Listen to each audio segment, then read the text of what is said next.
இணைந்து கொண்டிருக்கின்றோம். வணக்கம் தமிழர் நிகழ்ச்சியின் வாயிலாக நிகழ்ச்சியிலே தலைப்பு பகுதிக்குள்ள வந்துட்டோம். இன்றைய நாள்ல என்ன விடயம் பற்றி கதைக்கலாம் அப்படின்னு சொல்லி பார்க்கின்ற போது, இன்று எல்லோரும் அதிகமாக நோயினால் பாதிக்கப்படுவதற்கு பிரதான காரணமாக கூறப்படுகின்ற ஒரு விடயம் உணவு. எங்களுடைய உணவு முறைகளிலே நாங்கள் மாற்றங்களை கொண்டு வந்து விட்டோம். முற்று முழுதாகவே மாற்றங்களை கொண்டு வந்து விட்டோம் என்றுதான் சொல்லிக்கொள்ள முடியும். அன்றைய காலத்திற்கும் இன்றைய காலத்திற்கும் உணவு பழக்க வழக்கங்களை பார்க்கின்ற போது முற்றுமுழுதாக மாற்றங்கள் நிகழ்ந்து விட்டன. அந்த மாற்றங்களின் காரணமாக நாங்கள் எவ்வளவோ உடலியல் ரீதியாக பிரச்சனைகளையும் எதிர்நோக்கக்கூடியதாக இருக்கின்றது. இந்த உணவு பழக்க வழக்கம் தொடர்பாகத்தான் நாங்கள் இன்றைய நாளில் கதைப்பதற்கு இருக்கிறோம். ஏனென்று சொன்னால், இன்றைய நாட்களில் அதிகளவாக வீட்டில் சமைப்பதை விட அநேகர் வெளியில் சாப்பிடுவதுதான் அதிகம். ஏனென்று சொன்னால் அதற்கு அவர்கள் சொல்லுகின்ற காரணம் அநேகம். தங்களுடைய தொழில் நிமித்தம் தங்களுக்கு நேரம் இல்லை. சிலர் சொல்லுவார்கள் தன்னுடைய வீட்டில் சமைப்பதை விட வெளியில் நல்ல சுவையாக சமைக்கிறார்கள் என்று சொல்லுவார்கள்.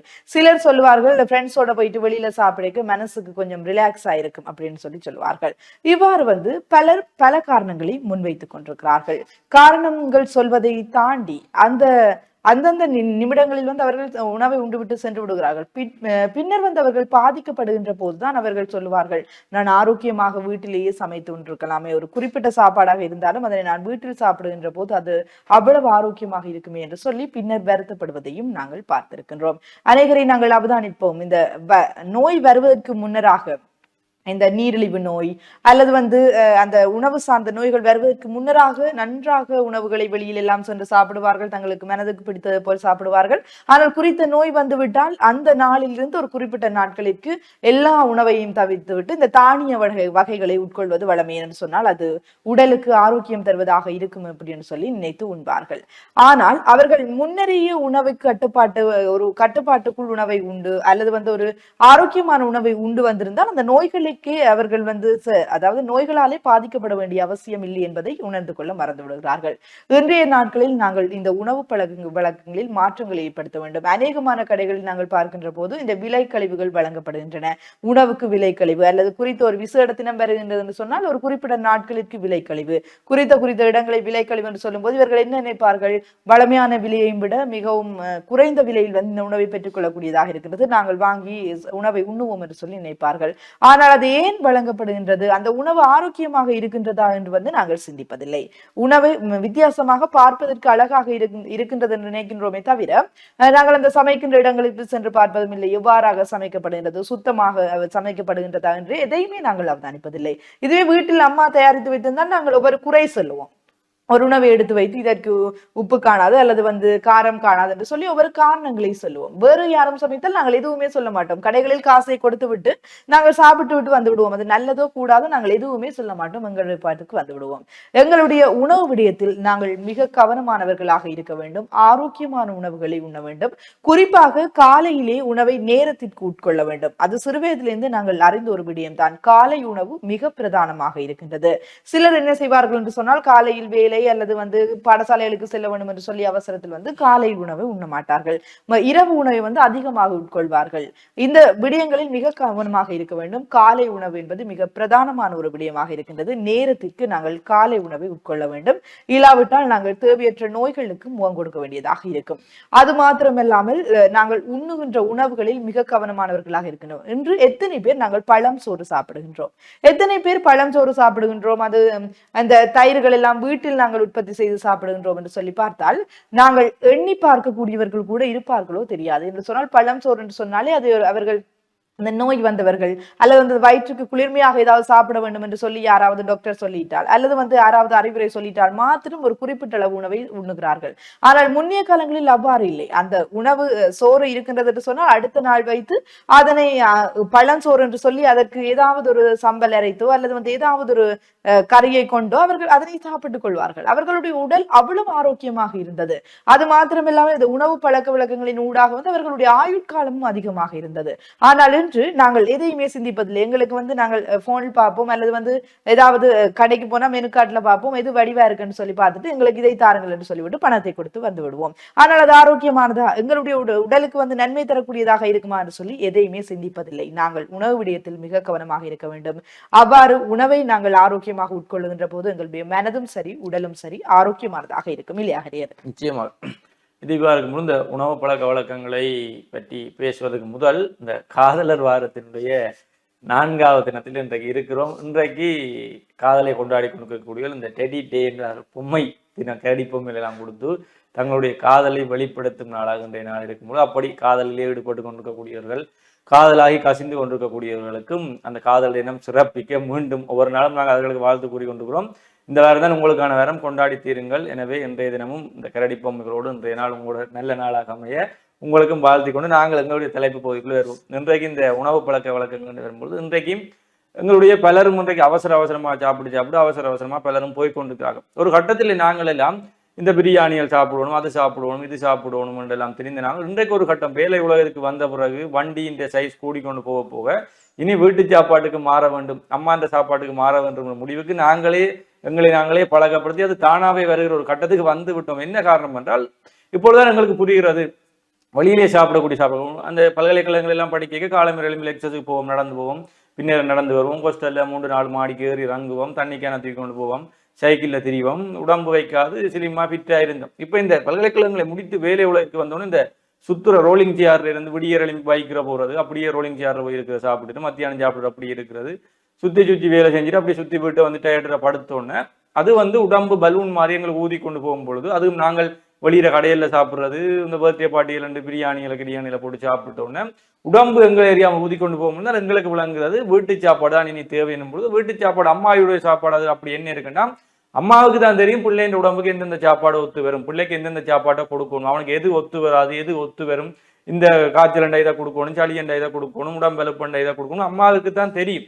அப்ப அம்மாவுடைய சாப்பாடு எங்களுடைய உடலுக்கு கட்டுப்பாட்டையும் எங்களுடைய உடலுக்கு ஆரோக்கியத்தையும் தரக்கூடியதாக இருக்கும். ஒரு கட்டத்துக்கு பிறகுதான் நாங்களே அதை உணர்ந்து கொள்ளக்கூடியதாக இருக்கிறது. எனவே வீட்டு சாப்பாடு என்பது அம்மாவுக்கு தெரியும், இது அது இது என்று. அதுபோலதான் அம்மாவும் சனி ஞாயிறுகள் என்றால் இந்த தானியங்களை அவித்து தருவது, சிறுதானியங்கள் தருவது. இந்த பிப்ரவரி மாதத்திலே உலக தானியங்கள் தினமாகவும் இருக்கும்போது இந்த தானியங்களுடைய முக்கியத்துவம் எல்லாம் தேவையான ஒன்றாக இருக்கும்போது இந்த உடலுடைய ஆரோக்கியம் என்பது உணவு மிக முக்கியமான இடத்தை செல்வாக்கு செலுத்துகிறது என்பதை நாங்கள் மறக்க முடியாது. இன்றைக்கு யாழ்ப்பாணத்தை பொறுத்தால், யாழ்ப்பாணத்திலே இன்றைக்கு இந்த உணவு கடைகள் ஆரம்பித்துக் கொண்டிருக்கின்றன. எனக்கு தெரிந்து கிட்டத்தட்ட இன்னொரு கொஞ்ச நாட்கள் இந்த வைத்தியசாலை ஆஸ்பத்திரி வீதி உணவு கூடாரங்களுக்கான வீதியாக ரெஸ்டாரண்ட் ரோட்டுன்னு மாறக்கூடிய அளவிற்கு அங்கே உணவகங்கள், பிரியாணி, பேர்கர், அது இது அபிசா இசாண்டு எல்லாமே ஒரே வீதியில் வரும்போது தென்னிந்திய நடிகைகளை கூட்டி திறக்கிறது, தென்னிந்திய கடையில திறக்கிறது என்று யூடியூப் செலிபிரிட்டிஸ் திறக்கிறது. அவர்கள் உலகாலமும் இந்த நிகழ்ச்சிகளை நடத்தி அரசியல் செய்திருக்கக்கூடியவர்கள் இன்றைக்கு இந்த உணவுகளை வைத்து எங்களுக்குள்ளே லாபம் ஈட்ட தொடங்கி இருக்கிறார்கள் என்னும் பொழுதும்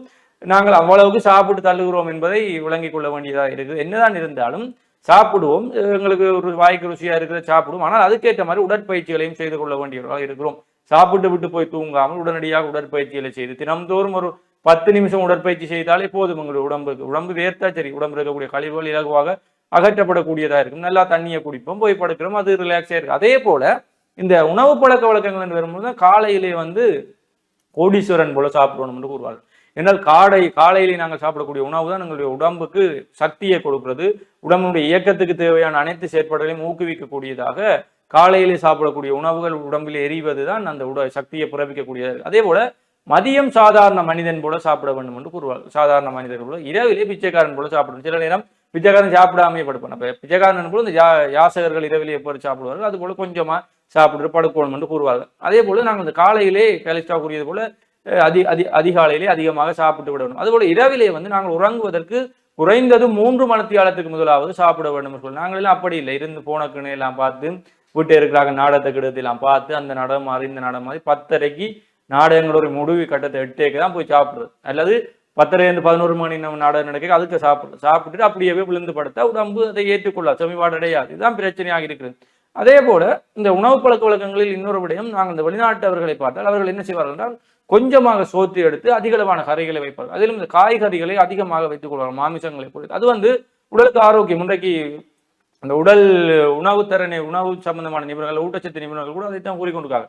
கொஞ்சமாக சோர்த்தி எடுத்து கார்போஹைட்ரேட்டை கொஞ்சமாக எடுத்து அதுக்கு பக்கத்தில் இருக்கக்கூடிய கறிவைகள், புரோட்டீன், இந்த புரதங்கள், முட்டைகள், கோவாக்கள், மரக்கறிகள் என்பவற்றை காய்கறிகளை அதிகமாக சேர்த்து சாப்பிட வேண்டும். அது உடலுக்கு நல்லது என்று அதை நாங்களும் பழக்கப்படுத்திக் கொள்ள வேண்டும். என்றால் நாங்கள் புட்டை தேசிய உணவாக கொண்டு நாங்கள் என்னென்றாலும் புட்டை போட்டு ரிக்கி இந்த கொங்குரீட்டை போட்டு ரிக்கிற மாதிரி ரிக்கி மூடி விடக்கூடியதாக இருக்கும். அதே நேரம் இந்த சிறுதானியங்களையும் பயறு, கவுப்பி, உளுந்து, கடலை இவற்றையும் அதிகம் பழக்கப்படுத்திக் கொள்ளணும். அது பிள்ளைகளுக்கு சிறு வயதிலிருந்து பழக்கப்படுத்த தான் சாப்பிடுவார். எல்லாத்தையும் இந்த சிறுதானியங்கள் பக்கம் பிள்ளைகள் செல்லாமல் இருப்போம். குறிப்பாக இன்றைக்கு இந்த அம்மாச்சி உணவகங்களிலே சிறுதானியங்கள் காலை உணவாக வழங்கப்படுகிறது. அவற்றை நாங்கள் பழக்கப்படுத்திக் கொள்ளும். இன்றைக்கு நாங்களே ஒரு கட்டத்தில் இந்த பீஸா பர்கர் அதுகள் இதுகள் தெரிஞ்சாங்க. இன்றைக்கு அம்மாச்சியில் தான் காலமிட போய் பயரோ கவுப்பியோ கடலையோ சாப்பிட்டுட்டு போறோம். அது உடம்புக்கு ஒரு சக்தியை கொடுக்கக்கூடியதாகவும் ஒரு இதாகவும் இருக்கிறது. ஆக சிறுதானியங்களையும் பிள்ளைகளுக்கு பழக்கப்படுத்திக் கொள்ளுங்கள் என்று நாங்கள் கூறிக்கொள்ளக்கூடியதாக இருக்கிறது. நிச்சயமாக கரிகரன் நீங்கள் கூறியது போல நாங்கள் அநேகமாக அவதானிக்கக்கூடிய ஒரு விடயம், சாப்பிடும் வரைக்கும் நல்லா சாப்பிடுவோம். எங்களுக்கு சாப்பாடு ஒவ்வொரு நாளைக்கு ஒவ்வொரு விதமா இருக்கணும் அப்படின்னு சொல்லி நினைச்சு சாப்பிடுவோம். சாப்பிட்டுட்டு என்ன நினைப்போம், ஒரு குறிப்பிட்ட நாட்களுக்கு பின்னராக உடல் எடை அதிகரிக்க தொடங்குகின்ற போது பலர் செய்கின்ற ஒரு வேலை, அவர்கள் சரியா பிழையா என்பதை சிந்தித்து செய்கிறார்களோ தெரியாது, என்ன செய்வார்கள், சாப்பிடாமல் விட்டு விடுவார்கள். ஒரு குறிப்பிட்ட நாட்களுக்கு பின்னராக சாப்பாட்டை முற்றுமுழுதாக குறைத்து விடுவார்கள், பழங்கள் சாப்பிடுவார்கள். ஏனென்று கேட்கின்ற போது அவர்கள் சொல்லுகின்ற ஒரு விடயம், என்னுடைய உடல் எடை அதிகரித்து விட்டது, ஆகவே நான் அதை குறைக்க வேண்டும், அதற்காக நான் இப்பொழுது சாப்பிடாமல் இருக்கிறேன் என்று சொல்லி அவர்களை பார்க்கின்ற போதே பரிதாபமாக இருக்கும் என்றுதான் சொல்லிக் கொள்ள முடியும். என்று சொன்னால் சாப்பாடு இருந்தும் சாப்பிட முடியாத ஒரு நிலையில் இருப்பார்கள், உடல் எடையை குறைக்க வேண்டும் என்று சொல்லி. அவ்வாறு இல்லாமல் நாங்கள் சாப்பிடுகின்ற போதே என்ன செய்ய வேண்டும் என்று சொன்னால், நாளாந்த உணவில் எங்களுடைய அளவு, ஒரு குறிப்பிட்ட அளவு உணவை நாங்கள் எடுத்துக்கொள்ள வேண்டும். அதிகமாகவோ அல்லது தேவையற்ற உணவுகளையோ நாங்கள் எடுத்துக்கொள்வதை தவிர்க்க வேண்டும். அதன் மூலமாக நாங்கள் இந்த நோய்களில் இருந்தும் எங்களை பாதுகாத்துக் கொள்ளக்கூடியதாக இருக்கின்றது. நாங்கள் அநேகர் இந்த இளைஞர்களை நாங்கள் அதிகமாக பார்க்கின்ற போது உடல் அழகாக இருக்க வேண்டும் அல்லது எடையை குறைக்க வேண்டும் என்பதற்காக இந்த வேலைகளை செய்கிறார்கள். ஆனால் சில சமயங்களில் இதனால் அவர்களுடைய உடல் ஆரோக்கியமே குன்றக்கூடிய நிலை இருக்கும். அதனால் தான் சிலரை பார்க்கின்ற போது மயக்கம் அடைந்து விடுவார்கள் திடீரென்று. ஏனென்று கேட்டால் சொல்லுகின்ற விடயம் என்று சொன்னால், அவர்கள் உணவு கட்டுப்பாட்டுக்குள் இருக்கிறார்கள் என்று சொல்லி சொல்லுவார்கள். அதனால் தான் அவர்கள் மயங்கி விடுகிறார் என்று சொல்லி. இவ்வாறான ஆரோக்கியமற்ற நிலைகளில் நாங்கள் வாழ்வதை குறைத்துக் கொள்ள வேண்டும்.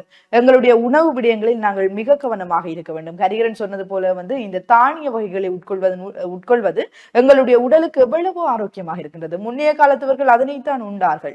அதிகமாக நாங்கள் இந்த கடலை எல்லாம் காலை உணவாக உள்ளெடுத்துக் கொள்ள முடியும். சிலர் சொல்லுகின்ற ஒரு விடயம், கடலையா, நான் காலை உணவாக எல்லாம் அதை சாப்பிட மாட்டேன், நான் வேணும் என்று சொன்னால் அந்த பின்னேரத்துல நான் தேநீர் அருந்துகின்ற போது அதனை சாப்பிட்டுக் கொள்வேன் சிறிதளவாக என்று சொல்லி சொல்லுவார்கள். ஏனென்று சொன்னால் அதனை ஒரு உணவாக எடுத்துக்கொள்ளவே மறந்து விடுகிறார்கள் அல்லது மறுக்கின்றார்கள் என்பது கவலைக்குரிய ஒரு விடயமாக இருக்கின்றது.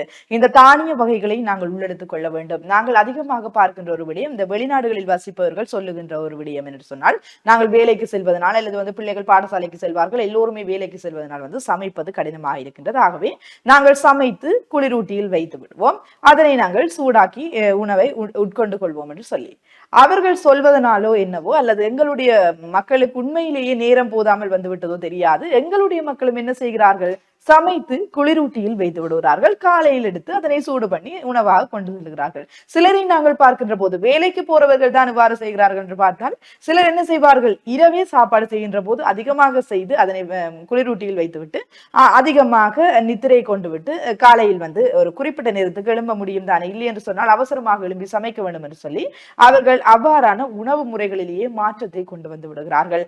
இவையெல்லாம் எங்களுக்கு ஒரு ஆரோக்கியமற்ற விடயங்களாக இருக்கின்றது. நாங்கள் வீட்டில் இருக்கிறோம் என்று சொன்னால் அந்த குறித்த நேரத்திற்குள் நாங்கள் சமைத்து உட்கொள்ள முடியும். மாறாக இந்த குளிரூட்டியில் வைத்து தொடர்ச்சியாக உணவுகளை அருந்துவது சில சமயங்களில் சுகாதாரமற்ற நிலைகளும் காணப்படுகின்றது. சில நபர்களை பார்க்கின்ற போது ஒரு கறியை சமைத்தால் அதை குளிரூட்டியில் வைத்து 3 நாட்களுக்கு சூடாக்கி அதை உண்டு கொண்டிருப்பார்கள். அது உடல் ஆரோக்கியத்துக்கும் சில சமயங்களில் எங்களுக்கு ஏற்க முடியாத ஒரு விடயமாக போய்விடும்.